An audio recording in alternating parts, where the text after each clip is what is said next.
Apartmán, ktorý som si prenajal, mal zamknutú izbu. Poslednú noc sa otvorila. Nasťahoval som sa sem pred pár týždňami. Nájom bol lacný, ulica tichá a úprimne, príliš veľa som sa nevypytoval. Jediná zvláštna vec boli dvere na konci chodby. Žiadna kľučka, žiadna zámka, len masívne drevené dvere s veľkými kovovými pántmi, úplne zapečatené. Keď som sa nasťahoval, spýtal som sa na ne majiteľa bytu. Sotva sa mi pozrel do očí a jednoducho povedal: tá izba nie je súčasťou prenájmu.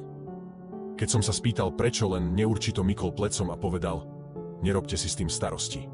Tak som si nerobil. Až do včerajšej noci. Počas spánku ma zobudilo hlasné cvaknutie. Znelo to ako otočenie zámky. Posadil som sa na posteľ, rozospatý, snažiac sa prísť na to, či sa mi to len zdalo. Potom som začul ďalší zvuk. Zvuk pomaly otvárajúci dverí. To ma okamžite prebudilo.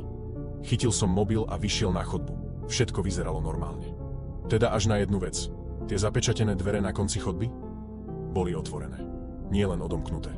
Skutočne pootvorené o pár centimetrov, ako by ich niekto konečne uvoľnil po dlhej dobe. Dlho som tam len tak stál a premýšľal, či sa k ním mám vôbec priblížiť. Zvedavosť však zvíťazila. Pomaly som vykročil a posvietil si baterkou dnu. Tá miestnosť bola prázdna. Žiadny nábytok, žiadne skladovisko, len holé betónové steny a podlaha pokrytá prachom. Dokonca tam nebolo ani svetlo.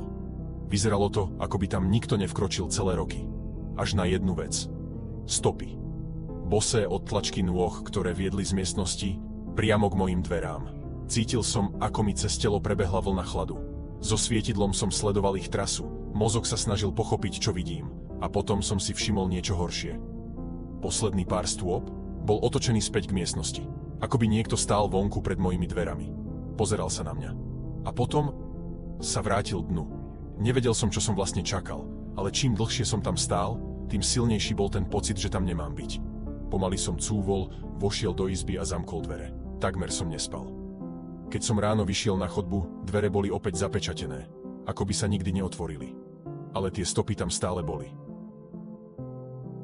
Prijala som prácu ako upratovačka chaty v lese. Hosť z nej nikdy neodišiel. Nedávno som začala pracovať pre malú upratovaciu firmu, ktorá sa špecializuje na hĺbkové čistenie dovolenkových a rekreačných prenajmov. Väčšinou sú to ľahko zarobené peniaze. Prázdne domy, pár hodín práce a hotovo. Ale minulý týždeň som dostala zákazku, ktorá mi dodnes nedáva spávať. Išlo o odľahlú chatu, ktorá bola rezervovaná na týždeň, ale hosť odišiel skôr. Majiteľ chcel, aby bola vyčistená pred ďalším prenajmom. Keď som dorazila, vchodové dvere boli odomknuté. Zvláštne, ale nie úplne nezvyčajné. Vošla som dnu a okamžite som pocítila nepokoj. Na kuchynskom stole bol stále položený tanier z napoli s jedeným jedlom. Už začínalo hniť. V spálni bol na zemi otvorený kufor, oblečenie rozhádzané po celej miestnosti. Posteľ nebola ustlaná. Najzvláštnejšia vec? Na nočnom stolíku ležal telefón, stále pripojený k nabíjačke. Neverím, že by ho tu niekto nechal úmyselne. Vyzeralo to, ako by ten, kto tu bol, jednoducho zmizol. Zavolala som šéfke a informovala ju. Povedala, aby som spravila fotky a normálne upratala. Tak som to urobila. Ale keď som vysávala spálňu, niečo som našla pod posteľou, konkrétne starý denník. Keď som ho prelistovala, uvedomila som si, že vlastne nebol vôbec starý. Posledný zápis bol datovaný spred 2 dní. Stálo v ňom. Stále v noci počujem niečo vonku. Škrabanie, ťukanie a šepkanie. Myslel som si, že to sú len konáre stromov, až kým som nevidel stopy v snehu. Určite neboli ľudské, taktiež ale nepripomínajú žiadne zviera. Odchádzam hneď ráno. Problém? Jeho auto stále stálo vonku. Okamžite som odtiaľ vypadla a zavolala majiteľovi, ktorý tvrdil, že nikto iný nemal do chaty prístup. Prišla polícia, ale nenašli nič. Respektíve nič nezvyčajné. Žiadne známky násilného vniknutia, žiadnu stopu po hosťovi. Prípad uzavreli ako dobrovoľné zmiznutie. Majiteľ zrušil nadchádzajúce rezervácie. Chata je teraz úplne prázdna a neprenajíma sa. Ale keď som okolo nej prechádzala pred pár dňami, prisahala by som, že som v okne videla niekoho stáť. Ako ma sleduje. Niekto žije v mojich stenách. Myslím, že vie, že som na to prišiel. Ahojte, žijem sám v jednoizbovom byte. Nič extra, ale je lacný a štvrť je celkom fajn. Nasťahoval som sa asi pred 6 mesiacmi a väčšinu času to bolo v pohode. V poslednej dobe sa ale začali diať zvláštne veci. Najprv som tomu nevenoval veľkú pozornosť. Neskôr to prišlo. Skriňa, ktorú som určite zatvoril, bola otvorená. Kľúče neboli tam, kde som ich nechal. Jedlo mizlo z chladničky, ale pripisoval som to tomu, že som asi len zabudol, že som ho zjedol. Presviečal som sa, že som jednoducho nepozorný. Potom, minulý týždeň som prišiel domov a našiel som okno v mojej spálni do Korán otvorené. To ma poriadne vydesilo. Nikdy nenechávam otvorené okná v byte, pokiaľ v ňom nie som.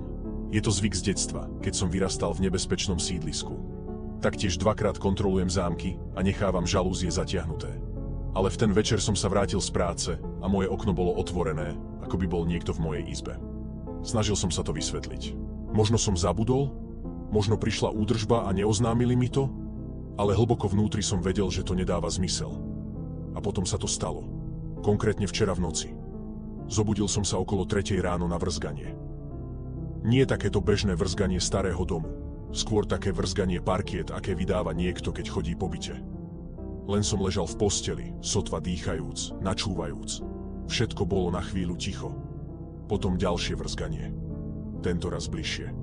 Chytil som mobil, zapol baterku a namieril ju na dvere spálne. Ale nič. Dvere boli stále zatvorené. Snažil som sa sám seba presvedčiť, že si to len predstavujem. Pocit, že niečo nie je v poriadku, ma neopúšťal a naďalej znepokojoval. Tak som vstal, skontroloval každý kút, každý šatník, v skratke celý byt. Vchodové dvere boli zamknuté, okná zatvorené. Chystal som sa ísť späť do postele, keď som si niečo všimol. V rohu obývačky je vetracia šachta, jedna z tých veľkých, čo sú na podlahe. Nikdy som si ju detailne neobzeral, ale teraz som videl, že kovová mriežka na nej je uvoľnená, ako by ju niekto vypáčil, a potom sa ju snažil vrátiť späť. Kľakol som si, posvietil dovnútra, a to, čo som uvidel, mi stiahlo žalúdok. Bola tam deka, na poli vypitá fľaša vody a pokrčený obal jedla. Niekto žil v mojich stenách, len som tam sedel a civel na to, ani som nedýchal. Mozog mi akoby prestal fungovať, snažiať sa všetko si pospájať. Miznúce jedlo, otvorené okno, nočné vrzganie. Nespal som, ani som nezostal. Chytil som kľúče, vyšiel z bytu a prespal u kamaráta. Ráno som sa vrátil naspäť do bytu. A tá šachta? Zase zatvorená. A ja neviem, čo je horšie. Či to, že tam niekto býval, alebo to, že vie, že som na to prišiel.